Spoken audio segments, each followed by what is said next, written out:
Good morning, and welcome to the May 1st, 2017 HART Board Meeting. Would everyone please rise for the Pledge of Allegiance? Pledge allegiance to the flag of the United States of America and to the republic for which it stands, one nation, under God, indivisible, with liberty and justice for all. Again, let me thank you for being here this morning. I'm going to try to move through this agenda as fast as we possibly can. You had an opportunity to review the minutes, and I have a motion to approve the minutes. So moved. Second. There's a motion to approve the minutes. Are there any discussion? Seeing none, all of those in favor, let me know by saying aye. Aye. Opposed, likewise. Motion is adopted.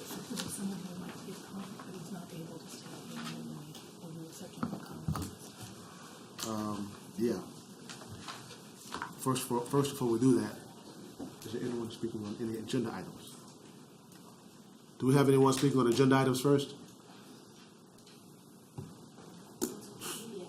No agenda items? Not on the agenda items. Okay. But there's someone who wants to speak off the agenda items but can't stay to the very end. Who is that person? You come on forward. Please will allow you to do this, sir. You have 3 minutes. Thank you very much. Get your name and address. Yes. Patrick Thorpe, 1013 East Jean Street. Ladies and gentlemen of the board, members of the audience, good morning. Thank you for this opportunity to make comment. My name is Patrick Thorpe, allegedly. I am a citizen, business owner, and HART bus user. As a citizen, it is my civic duty to better my city for all, whenever possible. To do that today is my intention. HART has before it a tremendous opportunity to use existing facilities and relationships to engage the community in a unique and beneficial manner. I am speaking about an extension of the Art on Buses program. Cities such as Charlottesville, Virginia, Des Moines, Iowa, St. Louis, Missouri, Pasadena, California, and Fort Lauderdale, Florida, have seized similar opportunities with great success, including extended public outreach, awareness, and increased ridership. Imagine this. It's your normal weekday morning or evening.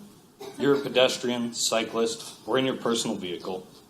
Your daily commute is business as usual. All parties making use of the streetscape and patiently waiting for their respective light to change, providing one another with safe access, being respectful of one another. Traffic is light, as usual. No accidents or delays. But something is amiss. Something is different. Passing in front of you is this thing that has become so commonplace in your routine you barely notice it anymore because it is always there, every day. So much so that it doesn't register as being out of place. But it's different. Then it clicks. That bus is a moving mural. Yesterday this was a bus. Today this is a 35-foot long, clean energy, rolling canvas, efficiently parading art through the streets at regular intervals along predetermined and established transit routes. Yesterday this was a bus. Today this is a catalyst.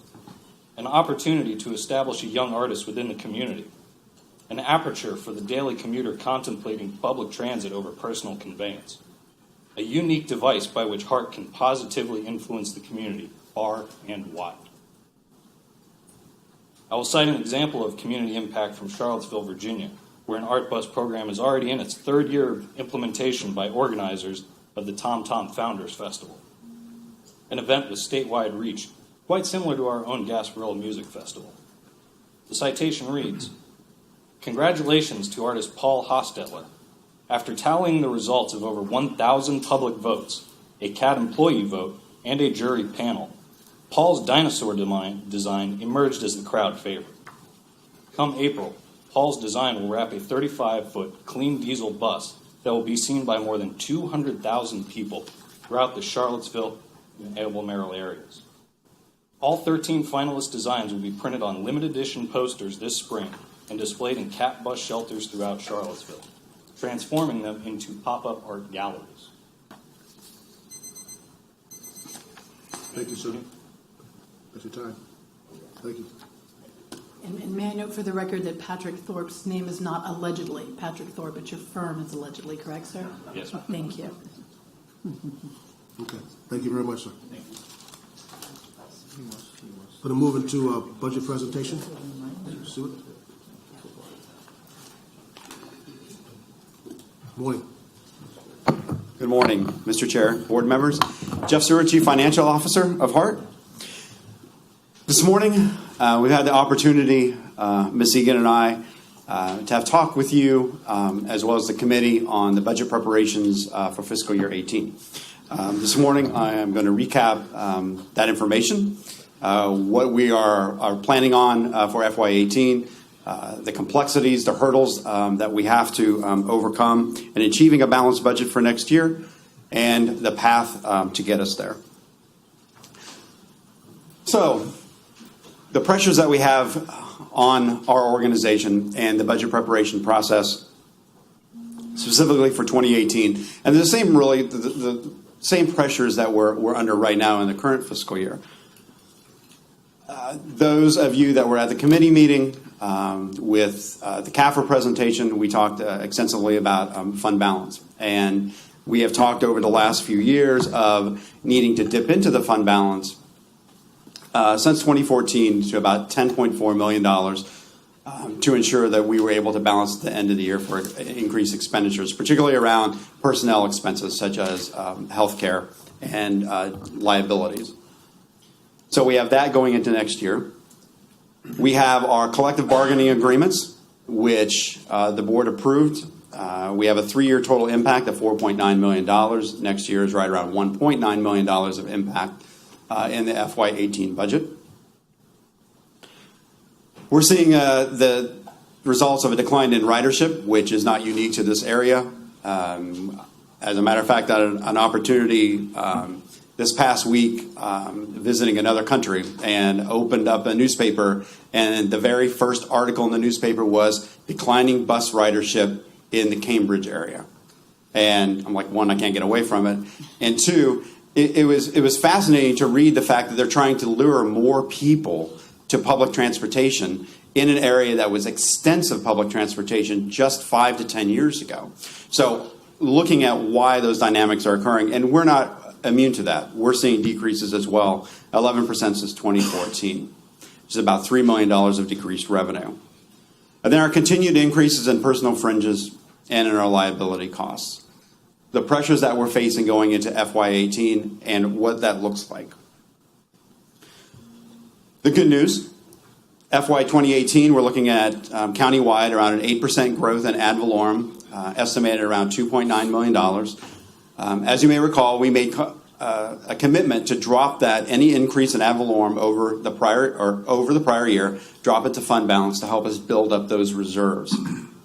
Now, something that wasn't included in this presentation earlier was an impact on the current legislation on increasing the homestead exemption that is being discussed right now in Tallahassee.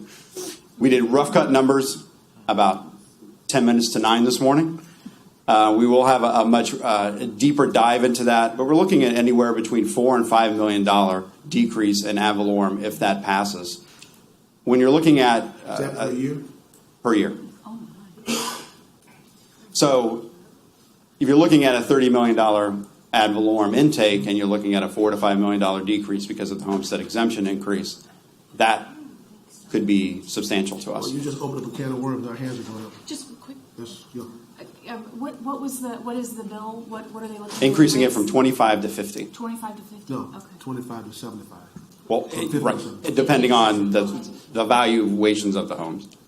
So what we're doing is we're going to do a deeper dive, since it is really a new piece of discussion of what that would impact based on the jurisdictions that HART actually has service in and collects an ad valorem. Go back to the decrease in fare revenues again. In FY 17, this current fiscal year, we're looking at a collection of $900,000 less than what we had originally budgeted. So that is impacting our numbers going into 18 as well. A $2.5 million total revenue reduction over the last 2 years in fare collection. So we are looking at ways to be able to mitigate that, but we do have to absorb those costs, and we have to figure out how to do that in FY18. Something that we are doing, we're keeping our federal formula and state grants flat over FY17. We feel pretty comfortable right now, based on discussions coming out of Washington, that those won't be touched as far as federal formula is concerned. We really have no inclination that that's going to occur. So we're pretty confident that the formula will remain untouched. So we talked a little bit about the revenues. On the expenditure side for next year, compensation, I had mentioned in the first slide, one of the pressures. We have a $1.9 million contractual increase for our bargaining units in FY18 that will be budgeted and has to be budgeted. We're looking for a pool of potential increase, a lump sum increase for our non-bargaining employees. Again, something that Ms. Egan instituted last year was pay for performance, and next year's would follow that as well. And instead of having increases to baseline salaries, we'd be looking at a pool for one-time bonuses based on employees reaching their specific goals, which our directors and managers are working on now. Very quantifiable, very specific, and very measurable as far as goals for next year. Our tentative increases, and these are just tentative right now. We're really looking at how we're performing in fiscal year 17 prior to making any real determinations on what we need to increase as far as healthcare is concerned. Right now, in the tentative budget that we're working on, we've increased the healthcare $4 million in the last 2 years. That's right around the amount, 3 to 3.5, that we have had to increase out of fund balance to be able to mitigate that. So we're looking at around $4 million increase in healthcare, $1 million increase to general liability claims to ensure they're properly funded. In the past few years, we've had to dig into fund balance for that as well. However, this year's general liability claims are tracking much lower than what was anticipated. So again, those numbers are going to move around, particularly based on the fact that we are still very much in the process of our CIO looking at different avenues for our healthcare programs going into FY18. Talking about putting an RFP on the street, looking at really an analysis of should we stay self-insured, should we go fully insured, are there other agencies around the Tampa Bay area that we could co-op with or piggyback off of as far as healthcare. So all of those are discussions that are ongoing. So these are only really tentative numbers at the moment. The taxi voucher program, I'm singling out because even though it's an increase in expenditure, it's an absolute success for our organization based on the fact that we have to increase the expenditure for the voucher program for FY18. You may recall it started out with a $150,000 grant with a $150,000 HART match. It has grown exponentially, decreasing the amount of investment that we've had to make internally in our paratransit to the tune of about $2 million. So we're looking at about $1 million for next year. It would cost double that if we were adding internally in our paratransit structure. And I would like to add that this is one example of the things that your team has been doing over the past 3 to 4 years to mitigate costs. We'll have more information at our next committee meeting or budget meeting, but for instance, the transition to CNG has cut our fuel cost in half over the past 4 years, from $7 million, about $3.6 million annually. The taxi voucher program has allowed us to continue to be able to hire very good quality folks to do the van operations, but we don't have to do overnight service. We don't have these things which we weren't going to offer anyhow. We can keep our resources and our staff focused on the bread and butter on our van service. Changes within the benefit structure have allowed us to extend a little farther because we're always juggling. This is not a very high-paying job walking in the door, and if you can't afford the health care, it's not even there for you. So there have been many things which we've done over the past few years, looking at innovative service, looking at different ways to provide service, lower cost technology improvements to prolong having this conversation, for lack of a better expression. So we just want to reiterate, this is not an instance where staff woke up this year and said, oh my goodness, there's a hole. It's a hole which has been coming, and we've been working on mitigating it over the past 3 or 4 years. And because of those mitigation efforts, when we discuss the TDP later today, we're in a much better place to make a pivot to perform service differently on the street. That was my brag. That's it. So where are we? It was just a quick overview. What we wanted to do this year was to start with a baseline of, okay, if we build a budget based on what our actual expenditures have been over the last 2 years instead of what our budgets have been over the last 2 years. Remember, we have taken out of fund balance to balance each of the last 2 years. What would that look like? So it's a pretty soft number that you're looking at. We began with an idea that it would be around a $13 million increase to the budget if we were actually going to budget what we've been spending. It's a soft number. I say soft because we're still really refining what those expenses would look like. However, it was a starting point for staff. As you may recall, we've talked extensively about our zero-based budgeting process this year. And through that process of having the organization truly analyze the activities that they provide and conduct every day to ensure that our patrons receive the transportation that they need, we've had the ability to go through and really examine what those costs are. Through that process, and along with really scouring the budget over the last 2 years of actual expenditures and looking at what can be removed and what could be reduced, we've been able to take about $4.5 million out of that number in internal expenses. So really, a little more than that, the $8.5 million deficit number that you see there, really right now is around $6.2 million to $6.3. So us over the last 2 weeks since the committee meeting, we've been able to go in and staff has been able to whittle those numbers down a little bit more.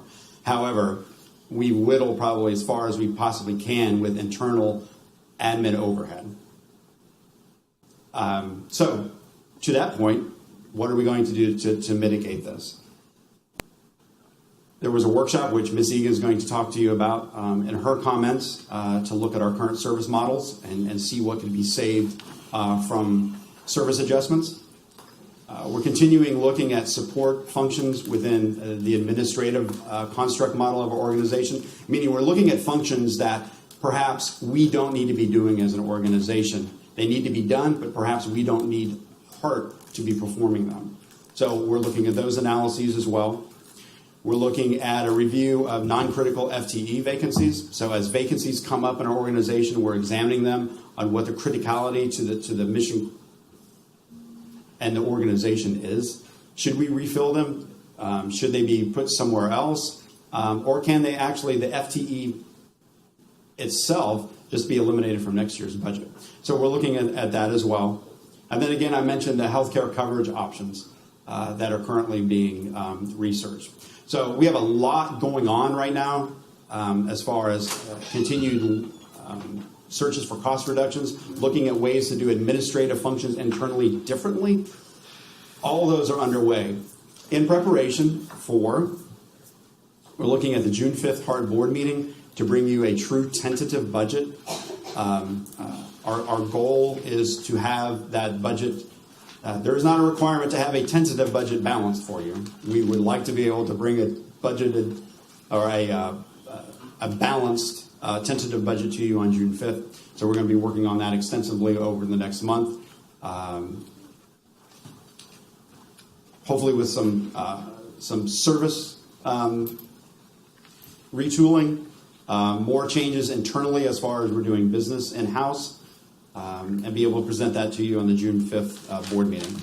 July 17th, we'll be coming back to you for the setting of the not-to-exceed millage rate. As you may recall, our charter sets the cap of millage at 0.5 mils. Staff will be recommending that we retain that 0.5 mil full cap amount going into the budget for FY18. Then on August 17th, the actual proposed budget, which absolutely has to be budgeted balanced, will be brought to you on August the 7th, and then we'll be preparing for our September public hearings, which you will adopt both the operating and capital budgets for next year. This conversation has been solely based on the operating. Capital budget for next year is still completely in flux as far as what we think will be available, a prioritization of our internal needs. The priority in our capital budget for next year will be vehicles, some facility upgrades, but we will be bringing that back to you on June 5th as well. And then on October the 1st, we will start the process again and be preparing for the FY19 budget. And that concludes my presentation. And the TDP schedule ties into this as well.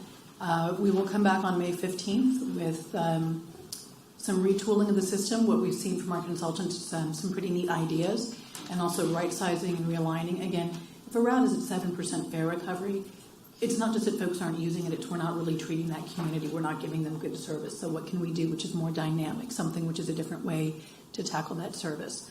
On the June 5th meeting, when we come forward with the proposed budget, we would also come forward with a request for the board to give us authority to go out for public meetings. This is how we structure our public outreach process. We would go through the remainder of the summer doing community meetings to fine-tune our presentations on the TDP and also talk to communities about what their service will look like. This would culminate in a public hearing, but the meetings we do are very in-depth in communities that are close to bus routes which are affected. And then taking some of Commissioner Kemp's request of making sure we have broader open houses as well. So a lot of meetings in the summer. We have to bring you back a balanced budget in August. We have to give you something in September which you can approve. We can't do that if we don't have our hands around what service is going to look like and what those price tags are. So it'll be a busy summer for staff, but we will work with you to make sure that everything is being presented in as easy to follow as possible and you're getting as many opportunities to weigh in as you would like to see. And that'll conclude the budget presentation. Yes. Any questions? Commissioner Murphy, you recognize. Thank you, Mr. Chair. The calculations from Tallahassee on the effect of the homestead exemption were $1.5 million for HART. I just wanted to let you know. I like that number a lot better. Not that that's happiness. I mean, it's still bad, but at least it's less bad. It's much less bad. And that could change if, what happens on the floor today, but certainly that's not good. The only other question I have is, you are assuming the 8% growth in revenue in our budget? The state is predicting an 8.8% growth in property value for FY18. Okay, so do we automatically adopt that into our budget? We usually budget a little bit lower than that to account for non-collections. I would definitely suggest to do that. I would not, I don't even think we do that at the county. I think we budget like almost 6% or something like that. Well, state law requires us to only budget ad valorem at 95%. So we budgeted at 95%, but based on the increase in property values, we are expecting that $2.9 million increase as part of that 95%. Okay. And to put it all to fund balance. So we are not including Correct. that as additional revenue for next year. Correct. We are not budgeting it into a balanced expense line. It's going to come in and drop to fund balance. To help the deficit? Okay. Well, So to so, help build up fund balance. yes, broadly speaking, we do have a board policy directing us to have 3 months in reserve of operating. There are mitigating circumstances in that policy, so we are compliant. But a review of our history, we've never been very rich, and we have one account, which is essentially our cash account. So we don't have a standalone reserve for capital or for risk or for healthcare. If we want to do business differently as an agency, we need to change that with the bank account. For instance, you've been very clear you'd like to see some federal requests for us getting to FTA capital investment grants. We don't have money for a local match. And in looking back through our budget, we've historically not been that way. We've not saved enough money, so we haven't been able to do these capital improvements. Well, I think that's what we're trying to do. Yes, ma'am. With the county is identify those projects that we could make federal grants for to possibly incorporate those requests into our county budget. Before I get to Commissioner Kemp, is there a revenue estimating conference statewide before the governor signs his budget? I thought they normally would have one before that time. Yes. There is. There's usually one in June. It'll be at the end of this month, the beginning of June, before they set the real value. So that 8% could very well change. Commissioner Kemp. Yeah, I just wanted to add that it is exactly the formula that the county uses is 95% of ad valorem. Right. Any other questions? Yes, Ms. Rose. Yeah. Regarding the taxi voucher program, I was looking at the CAFR, and in the back of some of the statistics in the back, it gives you an operating cost per rider for our paratransit service, which when I first came here 6 years ago, I think it was around $33 a trip, and we've, up until last year, brought it down to $29, and I think in part due to the gains that we saw in doing the taxi voucher. However, I was a little concerned in FY16, the cost per trip for the year jumped up to $35. a trip? We'll go back and do a deeper dive. It may be that we've seen the taxi program pick up some of the shorter trips. The last year that I looked at was the 2015 NTD data, and you're right, we were down to 29 to 27.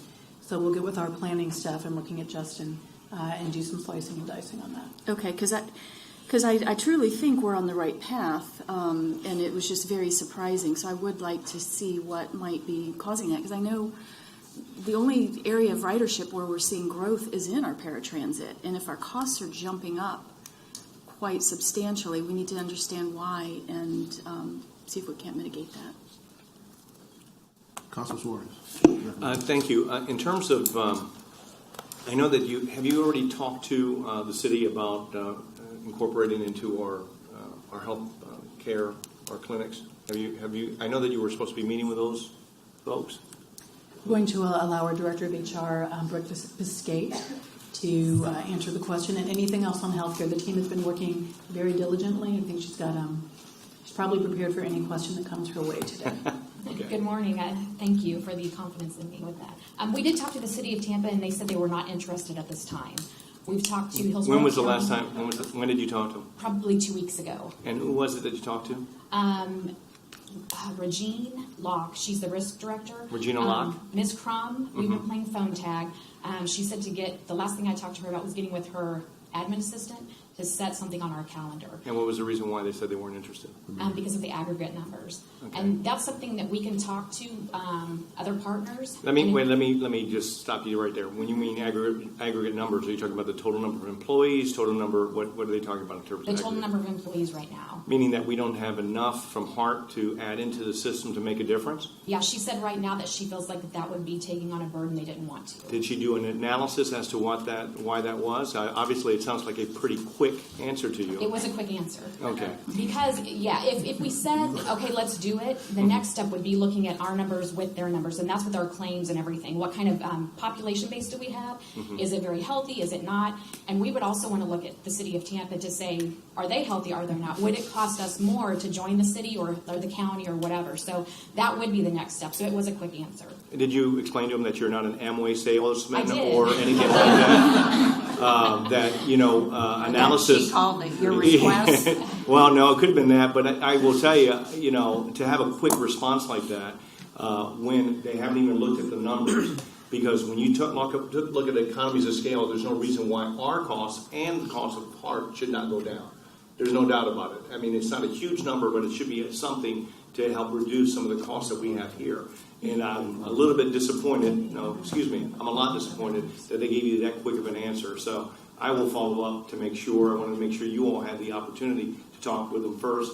I'm sorry that you had such a quick conversation with them. Let's hopefully get back to them and see if we can't have a longer conversation.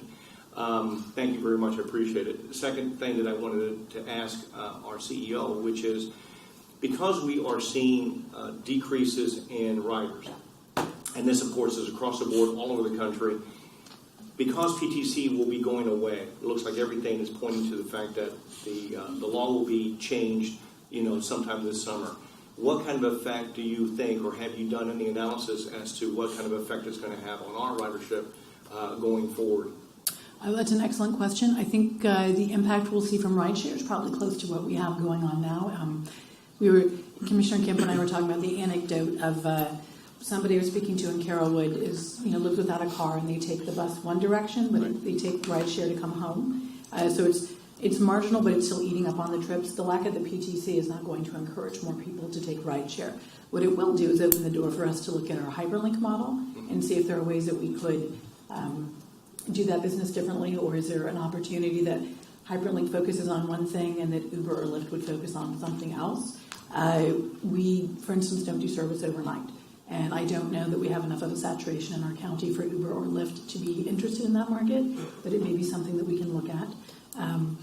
So as soon as we are in that situation where we can talk with them more cleanly, then we'll be looking at what's the best way for us when we are not driving the vehicle. Can we add that into the fleet of services? Well, this is to piggyback on what Mr. Roche said, which is maybe we can help bring down that taxi cab program cost with a different program specifically towards the rideshare programs. Because I think that right now, because we don't have that choice, quote unquote, we don't have that choice, I think that we should look have a deeper dive in that, because if hyperlink is only going to be in certain areas, and we're going to have some known costs for each one of the times that we open up a hyperlink program radius, we're going to have to figure out what our next steps are going to be in terms of rideshare, because we need to get on board on that, excuse the pun, of getting rideshare as an integrated system within our own system, because with these costs, we need to find ways to actually move people in a way that makes more sense and be able to bring down the cost. So,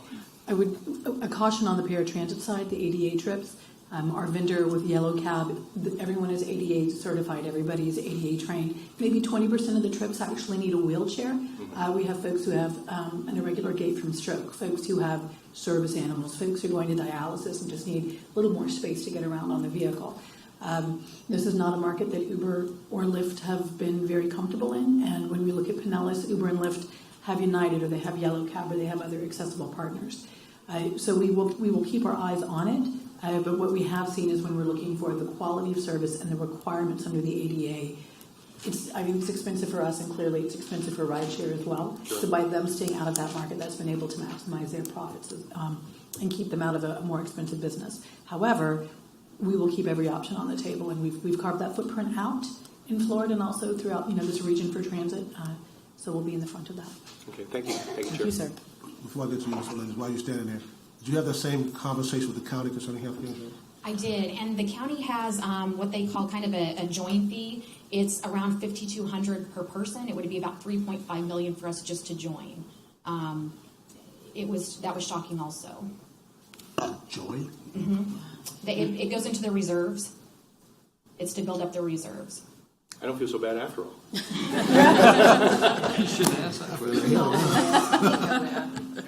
And there's lots of ways to Okay. put numbers for sure. Okay. I would like to note, Ms. Locke was very, very nice, and she gave me a lot of information, and we had a good discussion. So she, my counterpart Back there, up I need and to punch. mention. Being nice is fine, but being right is better. Yes, you're correct. But Melendez. she was helpful. Thank you. Oh, if you could just hang on just 1 minute. Thank you, Mr. Chair. I guess I just wanted to pose this question, respecting the city's city of Tampa having the opportunity to maybe revisit the question. Is there any wisdom or is there any constraint to talking with since other properties are going through the same thing we are? Has that discussion come up where we might approach one of our other partners in the region? Is that feasible? Is it a good idea? We're actually, PSTA right now is doing their RFP process, and they did get information from us. The second step, getting all of our costs, our claims, our health population. I just talked to them Friday, and they just got the drafted language done. So they don't have anything put out yet, but we are included in that.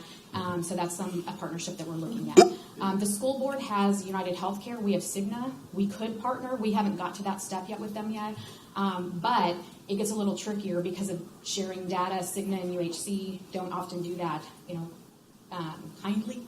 So it gets a little trickier when we have a different healthcare provider, but we are looking at those options too. And my thought was, if bringing another party to the table to one of the city or county is more attractive, if that's a possibility, maybe we could look at that as well. If both populations are fairly healthy, the more the numbers, the better it is for both organizations. So it's definitely something that we want to look at. Okay. And we are doing our RFP as well.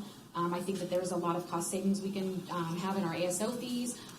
With our cost share, I think there's things that we can do differently. We have 4 plans. I'm not sure that those are the best thing to go by right now. So we're looking at 2 plans, taking maybe that 3rd plan with our second HRA and doing something that's combined where it's still co-pays for the employees, because it gets kind of scary whenever we say this is what you have and this is it. But there's a lot of opportunity for some savings with steerable events. We have a lot of ER utilization, and I think that's where my office needs to do more communicating to our employees to say, hey, let me educate you on when to go, when not to go, and what our plans really are. So we need to do a better job of that too, and communication is going to be one of our top priorities. Thank you. Any further questions? Okay. Anything else, sir? No, thank you. That was enough. Need a motion to approve the consent agenda? So moved. Second. Motion by Commissioner Murray, second by Councilman Suarez, to approve the consent agenda. No further discussion, please. No card. You can't record your vote. All those in favor, let me know by saying aye. Aye. Opposed, likewise. Motion's adopted. Move to the chairman's report. I have no report at this particular point in time. That may change if I hear the executive director's report. No pressure. Thank you, sir. We are keeping an eye on Tallahassee, which is on the final stages of the budget. So far, so good. But as has been noted, this budget has to get printed to meet statutory requirements and get on desks and get reviewed. So as that process continues, by tomorrow, Cesar Hernandez and Justin Day are working very closely and will keep us posted. So always a fun time up in Tallahassee. Jeff spoke a little bit about his trip. He flew back in and is probably jet lagged from East Anglia University in Cambridge, England. And I know we point this out to you, but Jeff now has the international perspective. We don't know if other people aren't doing what we do or they're just not talking about it. But we are unique when we talk about our environmental stewardship. Less we consume, less we spend, saving the planet, saving the environment, but also being good stewards of public funds. So look forward to a debrief as part of the CEO Weekly, more than just photos, right, Jeff? Thank you. Again, another example of how it's not just that we're outperforming locally or the state. This is an international standard. We were not just the first transit agency, we were the first public agency ever asked to present at this conference. Kind of a big deal, Mr. Jones. Thank you for making all the magic happen. Thank you. We wanted to thank everyone again for the Hyperlink Tesla unveiling last Monday. If you didn't go, you missed all the cool stuff.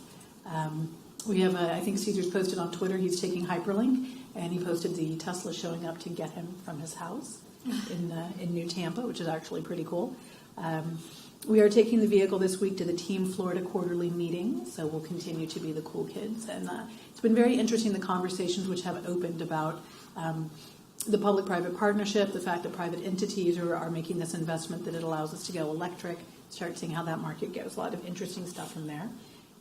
We will be coming to the Legislative and Strategic Planning Committee on May 15th with an update on the Regional Transit Feasibility Plan. Folks at the county have seen this, so has the TMA, been a bunch of presentations in different areas. We've received an awful lot of really good feedback.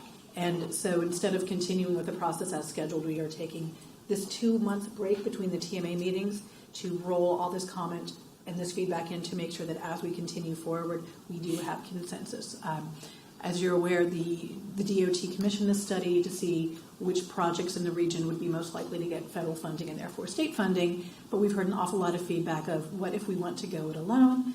The feds have the money, but this is our community, so we want to make sure we're folding that in and carving out how to continue to do this study as required by DOT, but leave the room that if our community likes a project or finds its best investment to be something that does line up with those federal standards, how do we proceed forward?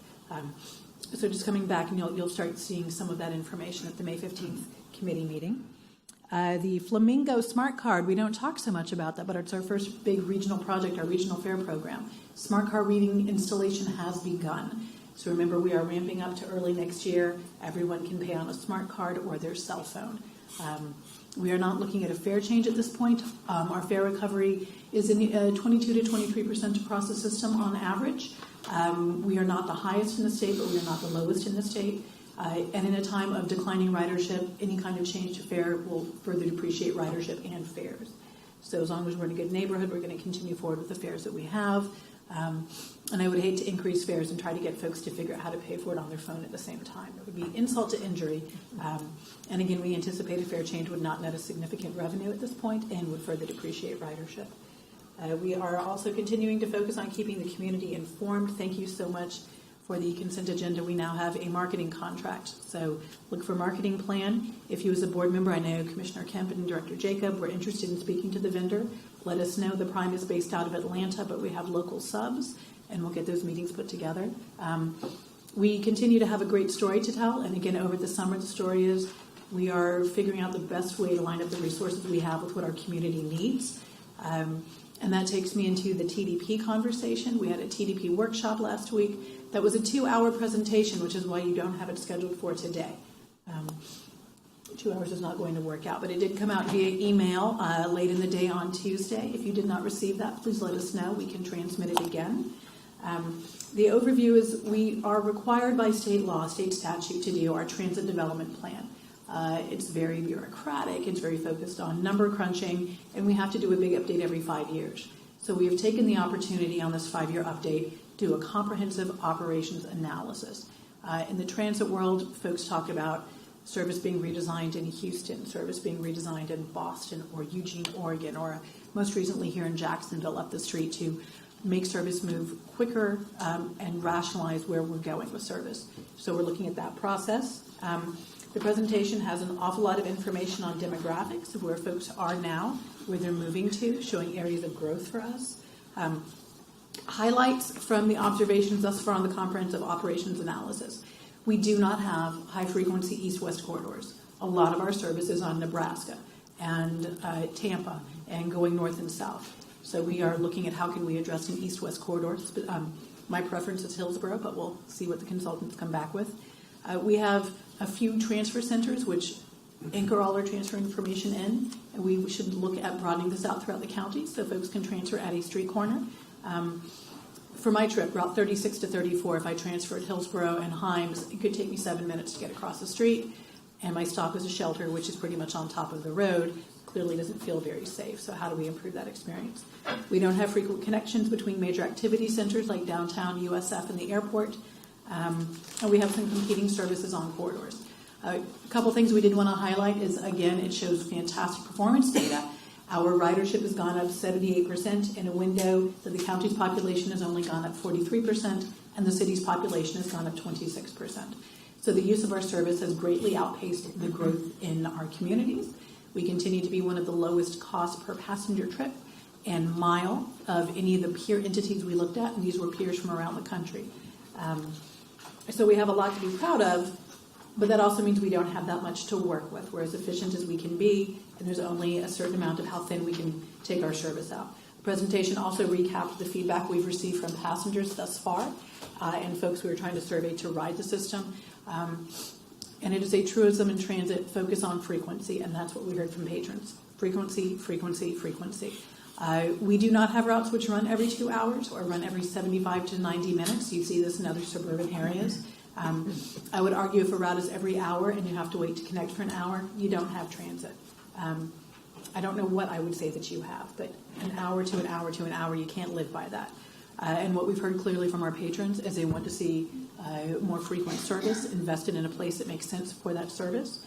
And we're also working with a vendor to come up with alternatives. For instance, our express routes. Aside from our McDill routes, our express routes average 7% fare recovery. Can we find a better way to serve that market, whether it is a van pool, whether it is a carpool, because that's how these routes are acting, and can we reinvest those buses? Some of these buses are 15 years old. If you were on our board in fiscal 12, you remember when we made the decision to stretch out the replacement so we could keep service on the street. I was not the CEO, I was Chief Operating Officer, and I am, to this day, one of my proudest accomplishments is we made it through fiscal 12 without laying off any mechanics or operators. We did attrition, and we kept service out like we needed to. Maintenance guys don't like that idea so much. 15-year-old buses are harder to keep up. So the more that we can rationalize service, we can retire these expensive buses. And it ties into our zero-based budgeting process of how many people can we hire, how many can we train, how many mechanics can we keep back there, how much service can we commit to keep on the street. So next steps on that process will be a May 15th committee meeting, coming back with recommendations from our consultant on changing up the way that we do service. And not to be a downer, because we've been talking exciting stuff, we do have a gap in a budget that is not going away. We are not tightening up for 18. We are retooling service for 18. There are places we serve today that we will not have service out there. There are places we serve badly today that will have very strong service. But the goal is to get through 18, so 19 we're growing and 20 we're growing as well. And that concludes, it almost concluded my report. Marco, I left off. I'm so sorry. We had an employee open house on April 4th, day after our last board meeting, where we showcased the TDP process, what's going on with the budget. And we had Titus O'Neill from the WWE, and he was much more popular than any service information we had. And Titus O'Neill recognized Operator Angela Reed, who was most recently at the County Commission, for saving a child's life at Marion Transit Center. We reached 260 employees. Remember, we have about 800 positions we can't fill, about 750 filled at any given time. So about a third of our employees were able to come through, see the TDP, give us feedback on the content you saw at the board workshop, the vision and the mission and the goals. So it was a good conversation. We look forward to having more. And I officially am concluding my report now, sir. Commissioner Kipling, Thank you. I just wanted to thank Ms. Egan and the TDP presentation. I know Commissioner Northern was also there and several other members, Director Ballard. It was a really excellent presentation. I thought it went to the core of what HART is doing. And I hope that we have at least an abbreviated, I think we will, in future meetings, presentation of what was there. I thought it was really excellent and a lot of good discussion and thought about how we move forward. I just wanted to, again, kind of reiterate and recognize what Ms. Eden spoke about, and that was just my sense actually was confirmed of kind of the way our transit was working, which is poor east-west service or much less frequent east-west service, and we need to do a strong grid. And grids are the holy grail, I think, of transit agencies across the country, as well as what Catherine and I would just reiterate that. I mean, I just don't think there's any studies, any performance that doesn't say frequency as how you strengthen and serve your ridership. So I think we really need to look at that efficiently. And I know some transit agencies have even made very pointed decisions about when they have low performance routes and we have now an option, thank goodness, to really think about how we might serve those routes, whether that be some kind of HART, Flex, Hyperlink, something like that. In the past, I think we haven't had those options available, but looking at that for the low-performing routes so that on the strong routes, like the 34 that goes across Hillsborough Avenue, that we can give more frequent service and really strengthen our grid and make our trips faster and more efficient, which is really the model that they are looking at and implementing all over the country. And it's really increased their ridership, the people that they can serve greatly, and made the trips faster and made their system work so much better. Also, now I guess they're looking at the 56, wasn't it, from Temple Terrace down another. Looking at the corridor, yes, ma'am. Right. So I just encourage that and say that I'm really pleased with the TDB. I'm also looking, I know that it's priority, we've talked about priority and vehicles upcoming. And I had just learned the other day that Miami had a federal grant for 3 electric vehicles, but that they've decided to buy 33. The New York transit system is looking at their electric vehicles and really starting to move into electric vehicles. The automated vehicles that we've talked so much about are all electric vehicles, and I think that would be something moving forward, because once the initial investment is made, the operating costs are, as you pointed out with CNG, so much lower and such a much better benefit in our budget, so that if we make that initial capital investment, then our operating dollars are down and we can look at freeing some of that up in our budget. So, in our May 15th meeting, we will include an overview of the process we go through to switch technology. So we do have that teed up. Our maintenance director will walk through. So just like we went from diesel to CNG, what's the process that we would go through to make that decision and how we can timeline that. Great. Thank you so much. Commissioner Murphy. Thank you, Mr. Chair. Catherine, I just wanted to ask a couple of things. I know we're in a tight squeeze with the budget, and it's probably not going to go away. I just wanted to ask you a couple of things, because Sunshine Line that the county provides as a social service in the community, can you go back to the table with them and see if there's a partnership going forward that might help us and assist us as I talked to them. I've got a big, thick file on it. I brought it up at the county commission, brought it up here. That was 2 or 3 years ago, and I think maybe we should revisit.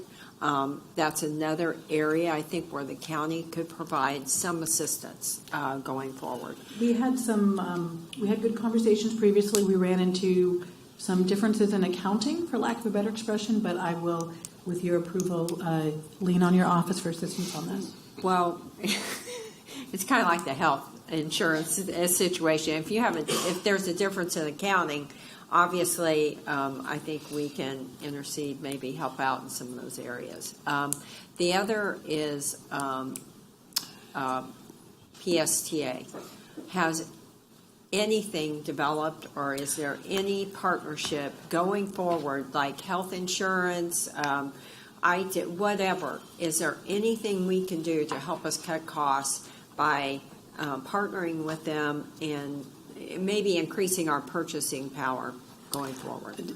That is an excellent question. I think we're probably closest to being able to do a healthcare deal with PSTA. We did actually last year also speak to Links in Orlando, but they've joined on with Orange County's healthcare, and they were still paying more per participant than we were. So we are having very good healthcare conversations, and I will defer to Jeff and Al Burns on this. We even talked to them about procurement to make sure that everything which one entity purchases, we can either piggyback seamlessly, or we could almost consolidate some of those functions. I'm not certain how far we are on IT issues, but the Regional Fare Box program has given us a very good opportunity for the teams to work very closely together. Well, maybe we should try and schedule a meeting, the old committee, to get back together sometime the 1st of June to see if there's some areas we can work together. Any other discussion on the committee chairman? Just a really quick comment. The Teslas were unveiled, they're really sexy. Commissioner Kemp and I were talking about windstorms. Those doors that open up, that thing is going to be filled with water the minute that it gets opened up. It's going to be soaked. I mean, because it's a back door and front door opening up at the same time, essentially. So if there's any cost to cleaning those, make sure Tesla's the one that's going to clean them, and that we are not borne with that cost. Because I will tell you, mildew will start setting in over there, it will stink, and then our customers will complain, and that is not what we want. So when we were looking at it, Commissioner Kemp and I were saying, oh my God, a lot of water is going to go in here. But that's what happens when you buy a car that's invented by somebody in California where it doesn't rain very much. It's not raining here. It's not raining here yet. Well, not yet. I don't know about you, Commissioner Miller, but it will rain, and it will rain hard at some point. So you might want to look into that. I want to make sure we're not borne with that cost, because there is going to be a cost associated with the amount of water that goes into that vehicle. So please, whoever's out there, please make sure and check into that. Thank you. Thank you, sir. Okay. Thank you. Mr. Smith. Only thing I have to say is I want to thank you for exercising the option for another year, Gray Robinson. Look forward to working with you through May of 2018, and I have nothing further for the board at this time. Okay. You have your HART. No, I was going to say it was a good answer. We're getting a good contract saying nothing else. That's a good way of Keep it brief. Yeah. Ha ha. You made your charges by the word now. You have your HART Board Committee reports and you found reports from HART Board representatives and your status reports. You have any questions on this? Mr. Menendez. Yes, Mr. Chair, thank you. Normally I don't give the agenda doesn't call for a verbal report for our committees, but I just wanted to just note we had a very robust Finance and Audit Committee, and I did want to honor the fact that Ms. Shannon is not here today, and she provided some very robust contribution and regarding the budget and the situation we're facing. And as well as I want to thank Director McLean, Board Member McLean, for his diligence as well. I think the leadership that he provided in kind of initiating a closer look at the budget and some of the meetings that were prompted. I just want to thank him for that leadership. So we had a very robust discussion. It was almost longer than most of our board meetings, and I just wanted to give you all the confidence that at the Finance and Audit Committee meeting we're really looking at this, and there was a great discussion on the TDP and the budget and how they're interrelated. You didn't see the graphic that we saw, but I just think we have a very clear path moving forward, and we're going, look at that. Now, that was not planned, I promise you. But if you take a quick look at the graphic, the budget is right there, clear and green, as well as work plan. And Catherine, if you want to comment on that, but the TDP is there as well. There's this process that we talked about, and I'm looking forward to, we know we have a challenge, we have a deficit, but very confident we can rely on staff to guide us from the operations and planning side, and then we can come in from the director side and do what we need to do to give you direction at the appropriate time. So Thank I you just for wanted to revisit that. Thank you for the introduction for the graphic. We had one of the comments from our previous board meeting, and the graphic is gone. Thank you. I believe that's Danielle. Thank you. One of the comments previously was, how does this come together? We do always bring you a TDP, a budget, goals, vision, and mission. Just wanted to take the opportunity to show the outcomes and the works that you began with the March 20th workshop gives us our high-level outcomes. That turns into our work plan of how to achieve those outcomes, and the metrics of ensuring that what we're doing actually lines up with what the board has determined is our high-level goals. The Transit Development Plan is a footprint for service which gets out the door to meet those metrics. And, of course, this is all driven by the budget. So with our TDP, we can define excellent service, but we can afford what we've got in the budget, cost-effective use of taxpayer dollars. And, of course, the goal is always outstanding service on the road and being the best possible employer for the staff we need to have that great service out on the street. So just a quick overview of how it all comes together. Again, it's a busy year, but we have the chance to transform transportation here in Hillsborough County. Thank you, Catherine. Thank you, Mr. Chair. The minutes from the Legislative Strategic Planning Committee are not in this book. Correct. They'll come out prior to the next. When will they come out? Prior to the next committee meeting. Prior to the next board meeting. Oh, okay. Yes, ma'am. But I just to let you all know, it was a great meeting. Very long meeting. Everybody participated in the discussion.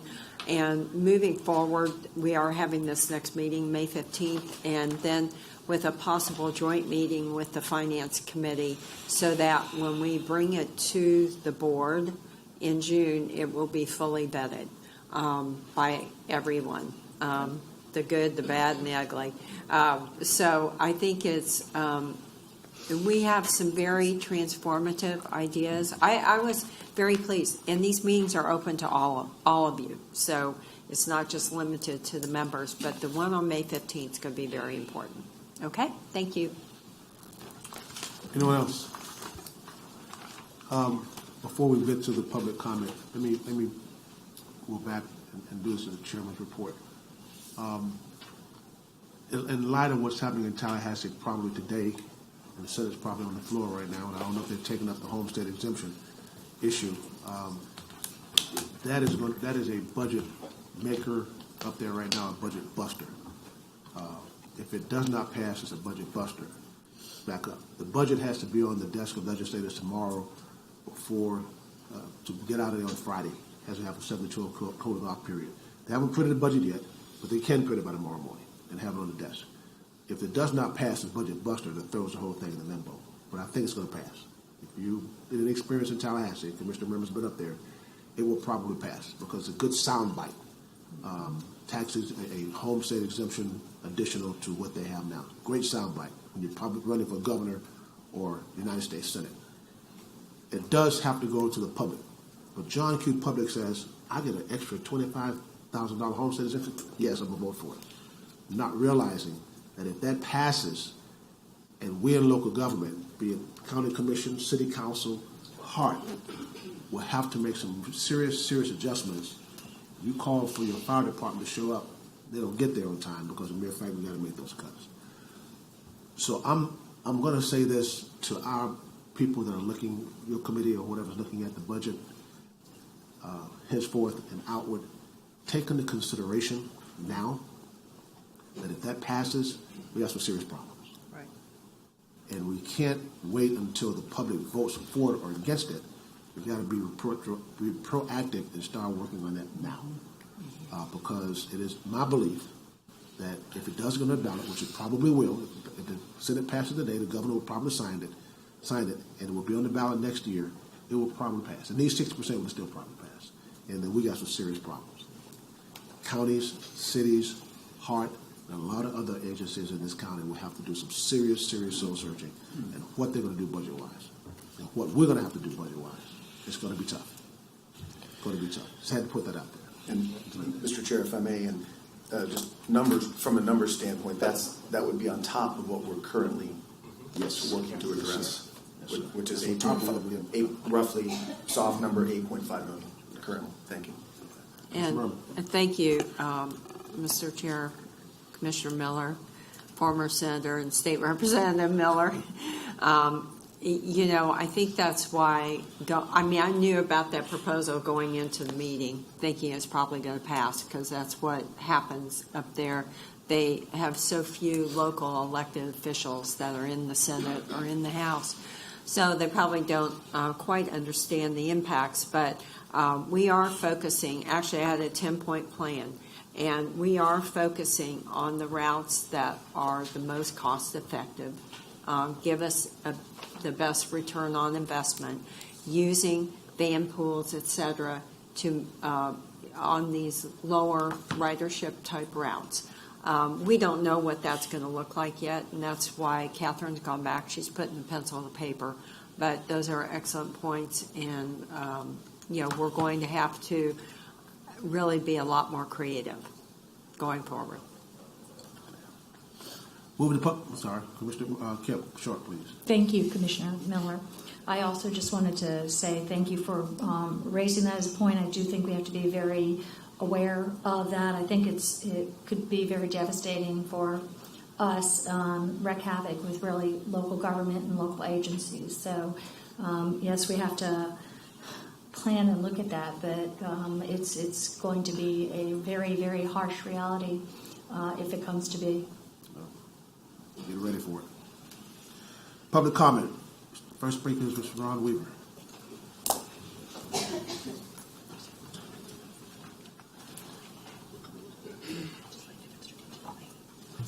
Ron Weaver of 401 East Jackson Street. Thank you for your caring so much about transportation, but we have a big problem that goes way beyond the $4 or $5 million on the floor of the House today with respect to that additional homestead exemption and the $4 or $5 million effect on this budget.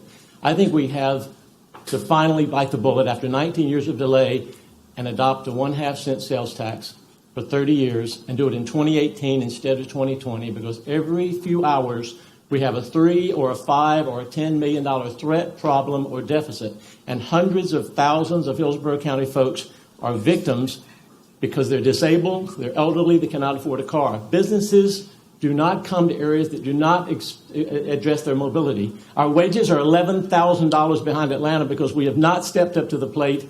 We need a 1/2 cent sales tax, and we need it in 2018 for 30 years in order to finally get on with the federal matching and not watch $8 billion of our hard-earned tax dollars go to L.A., $6 billion to San Francisco, $2.5 billion to Houston, and everybody but us. We need to step up to the plate. We need to get the federal matching for this $3.3 billion over the next 30 years with a 1/2 cent sales tax on November 6th of 2018 in order to finally get on with our future. Our folks are depending upon us. They've been waiting for 19 years for us to finally find the courage to take these daily deficits and these hourly threats to our mobility and finally step up to the plate. I want to thank you for caring about transportation. I want to thank you for Hyperlink. I want to thank you for last Monday morning. I think it's 1/100th of the solution. Thank God you put the 1/100th of the solution to work last Monday morning with Hyperlink in the middle of the USF campus. Sandy and others, thank you for the $812 million for roads. That's a good start, but it's only an eighth enough. And we have to deal with that half of that is rail for that equation. We're the worst in the nation in the death of pedestrians and bicyclists. We're 25th out of 25 in providing rail, and we're 77th out of the 100 top markets in providing transit options. This community is capable of much more than this. But this community must finally find its day for mobility. And I want to thank you for caring about transportation, and I want to thank you for listening to me this morning about what it is we need to get on with, which is this community's future and those hundreds of thousands of disabled and elderly and cannot afford car people and others and businesses that desperately want to come here, but we must provide the mobility equivalency. Thank you. Thank you, Mr. Weaver. I think Mr. Thorpe has already spoken to my correct. He's gone, okay. Next is Gary Cloud. Boyd, sorry about that. With the public school. Good morning, Mr. Chair and members of the board. Gary Code, 1402 East Chilcoot. With everything that HART's dealing with in the last year or so, TDP, transit plans, streetcar extension, I guess somebody over on West Shore Boulevard must be smiling about this, because I guess the people at Booz Allen and Hamilton kind of set the tone here a couple of years ago with the county commissioners reaching out to them and finding a comprehensive plan on how transit should work. I just wanted to point some of those out. Encourage the development of transit-supportive, pedestrian-friendly communities, regularly exploring opportunities for transit-supportive development, work with property owners, building managers, and employers on a variety of efforts to increase the use of transit, and develop programs and facilities to improve bicyclist connections to transit. In a nutshell, you guys reached out to Booz Allen and Hamilton back in 2014, and comprehensively, I'm laughing this morning because as I'm coming in here on the 9, this 10-page document that's on the county website labeled Transportation Initiative, about 92% of it is right on key. So the idea is, how do you get people to ride in a one-way scenario to increase fare box? A lot of this right here will dictate in the next couple of years how you guys do that as you prepare for this budget workshop next Tuesday. Thank you. Thank you. That's all the names I have to come speak for us this morning. Anyone else wishing to address? Yes, sir. Come forth, state your name.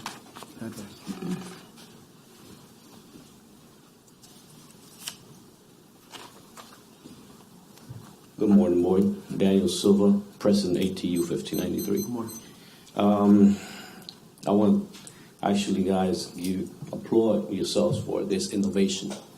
Unfortunately, hyperlink, the way that TVT explains it, is driverless vehicle, and just quoting some of the words that were said. It said that they cannot wait until the whole fleet is driverless. Us, as employees of the Hillsborough Area Regional Transit, that's a worry. Okay, everybody here is a taxpayer, constituent. Okay, and just to work for this company that looks for innovation, that's going to put employees, and they're going to choose over technology and going to lead us into technology unemployment. That's harsh for us to hear. I know you guys want to hear this innovation. I know you want to get this everything revamped. What about the employees? Okay, Miss Angela Reed was here last month. I have an employee, HART Plus band operator, that we're still waiting for him to be recognized. He gave an ADA person on his bus CPR. Nobody until today has recognized him. Okay, so where are we? Where are you guys going to put us? Are you guys going to leave us in the back burner? That's what everybody's question is. Our heart. Have a good day. Can we get that person's name? Yes, sir. Rebound. First and foremost. Secondly, Yes, sir. maybe I don't think anyone up here, sir, is about the means of the business of putting drivers out of business. That is not our intent. It's about trying to have a system that meet the needs of the generation today. I don't think that we can ever go to a system where we won't have to have employees driving buses. That's not going to happen. Number two, drivers are vitally important. I heard Angela, when we gave her award this past last week at the county, she made a statement that stuck with me forever. It said that not only are we the drivers of HART, but we care about our customers to the utmost. And that stuck in my mind because, in fact, she couldn't have cared. If she didn't care, she would have done what she did. And I know that if it had been any other driver out there, probably done the same thing. But she made it very, very clear that not only you drive those vehicles or buses, but you care about those that are on those buses. I'm almost positive that no one on this board, whether it's now or future, will be doing anything within their power to eliminate drivers on our vehicles. I just don't think that's going to happen at all. And we hear you. We appreciate you, what you do. Sometimes we slip up and miss like the driver did there, but we'll go back and correct it. Guaranteed. Any other comments? Commissioner White.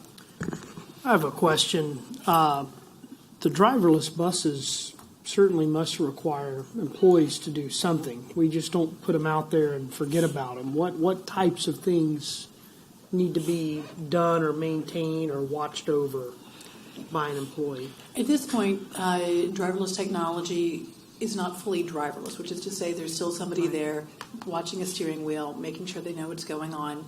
And it depends on who you ask. It's 2 to 30 years before you get to the point that it can drive without somebody to be there for safety's sake. We still have to maintain the vehicles, which is not an autonomous function. So we still have mechanics, we still have servicers, we still have customer service. And in fact, NPR did a feature 2 weeks ago about jobs least likely to be taken over by robots. And customer service intensive jobs were at the top of that list.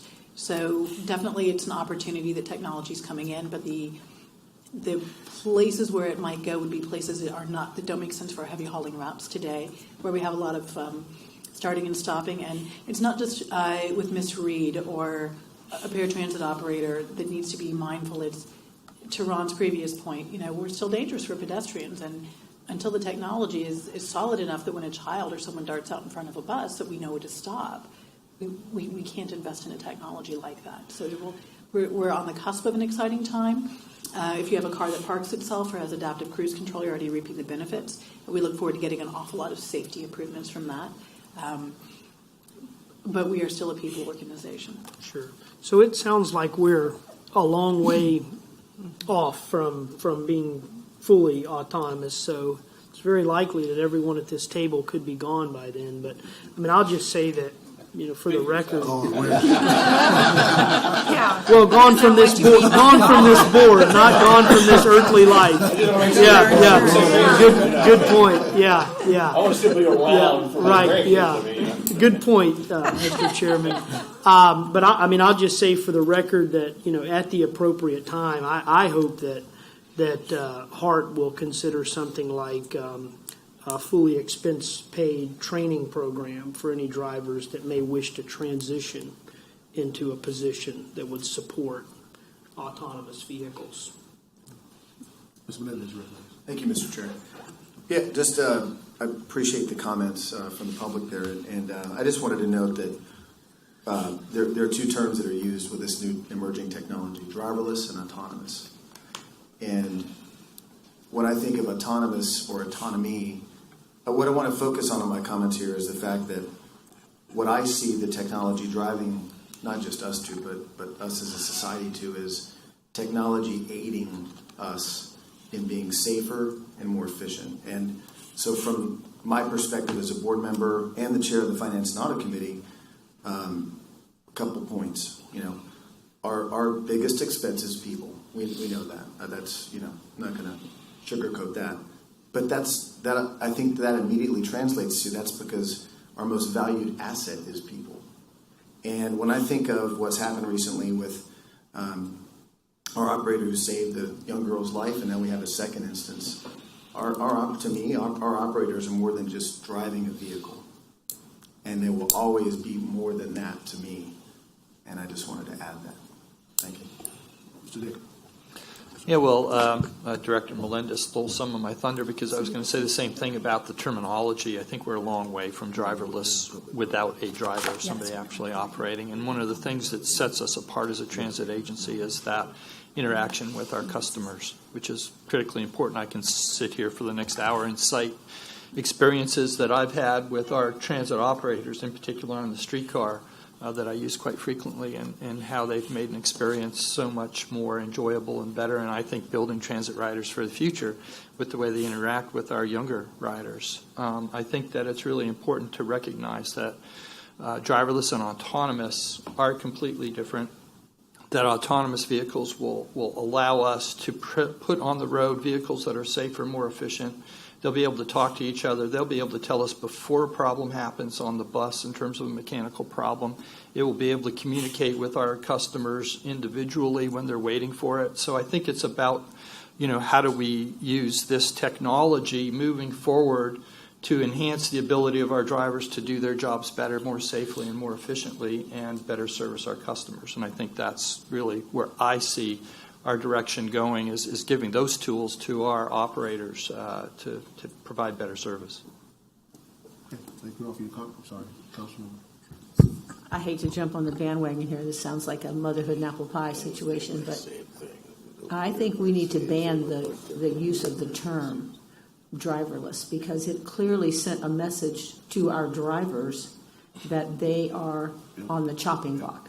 And I don't know that they're watching these meetings or that they read the minutes, but I think we need to send a clear message that that is not our intent, and that while we may have understood that term said a lot to them. So we need to come up with a new way of saying that so that they understand that it's an enhanced experience and not a change in removing them from, because we want them, once they start here, we would like for them to retire from here.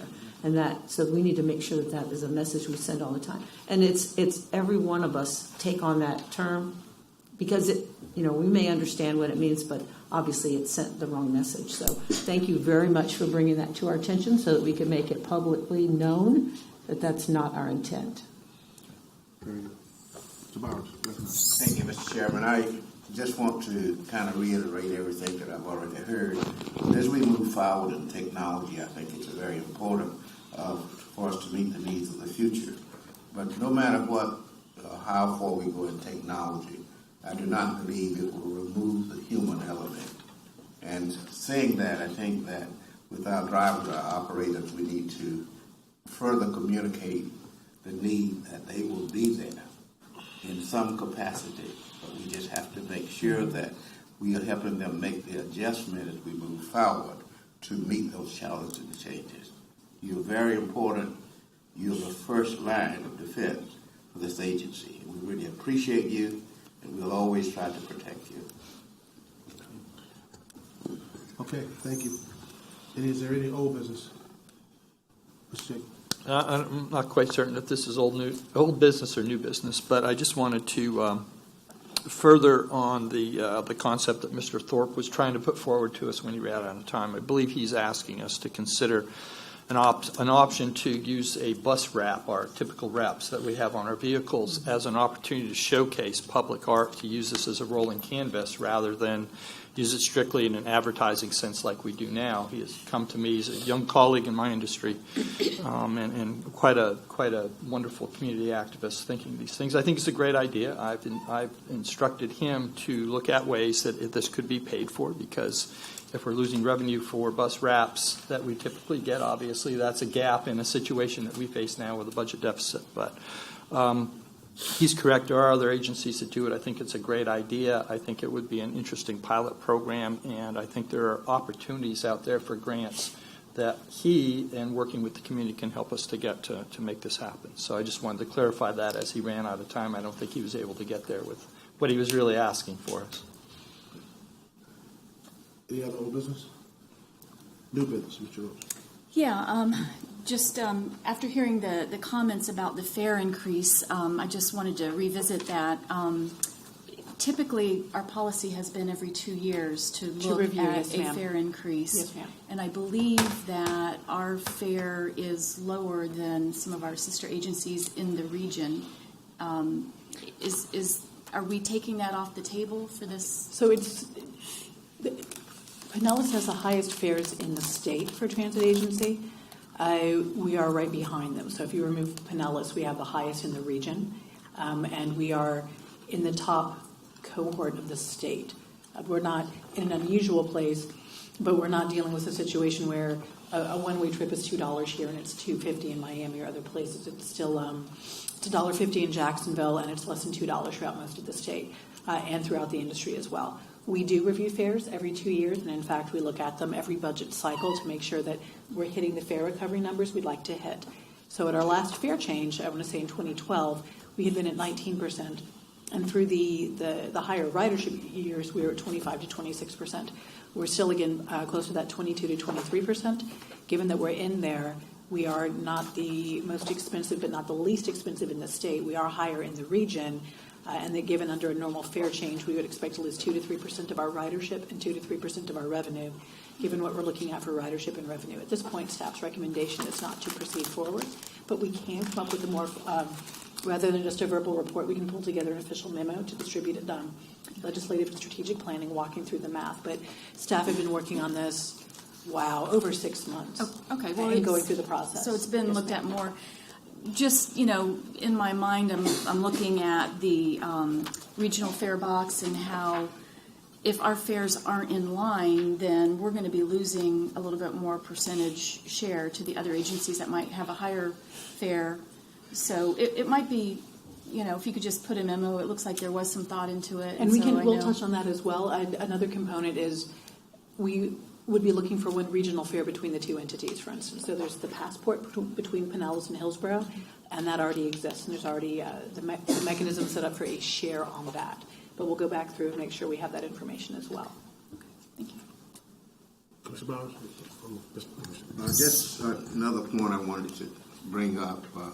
As we look at our deficit and the need for the service that we provide, when you have looked at everything that we can look at in terms of cutting, maybe a last alternative is to look at the cap on our ad valorem tax. And I understand that we moved to 0.05 a couple of years ago, but as a last resort, is there areas that we can augment that? I'm not advocating that. Just a question. You're not even elected, and you just said that. That's good.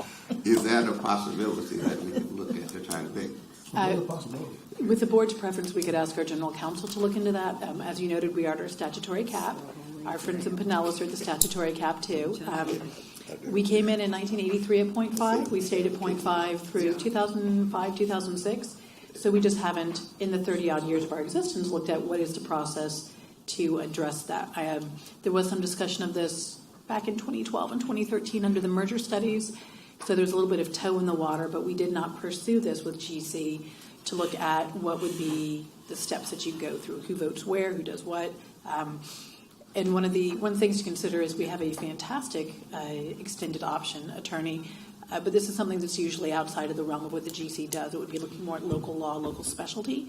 So we can look at that. I would strongly recommend the board say that, so you don't yell at me later, Reverend. Nothing personal. And we would have to get a price tag from council on that. So it is an option that we could investigate if the board so chose. I do realize it's a very sensitive area. Thank you for acknowledging that. I refer to it as the Holy Grail. We have to do something, though. Oh, yeah. I'm not going to comment on that. Yeah. Just hold tight. Okay. Is there any other new business? Any other board discussion? Board time. Seeing none, we adjourn. Didn't call for dates. Thanks for calling that one up. Hey, listen, you're a reverend. You got to work the right line to make sure you're protecting it.